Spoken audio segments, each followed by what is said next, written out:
चालताना पण थकून जाऊ.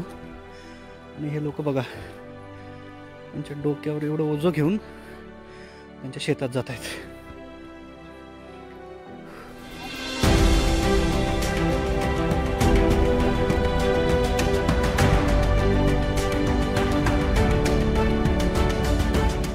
आणि छोटी छोटी मुलं आहेत त्यांच्यासोबत. म्हणजे बघा आपण बघू शकतो की ती झाडांना पाणी देत आहेत. छान मस्त अशी झाडी केलेली आहे यांनी झाडांना. आणि एवढं लांबून आणून या झाडांना पाणी देतात. या प्लेन भागातील शेतकरी आपण म्हणतो की आमच्याकडे पाणी नाही, आमची झाडं जनावरांनी खाल्ली. आता आपण या लोकांचा आदर्श घेतला पाहिजे. खरंच आपली इच्छाशक्ती असेल तर आपण माळरानावर सुद्धा नंदनवन फुलवू शकतो.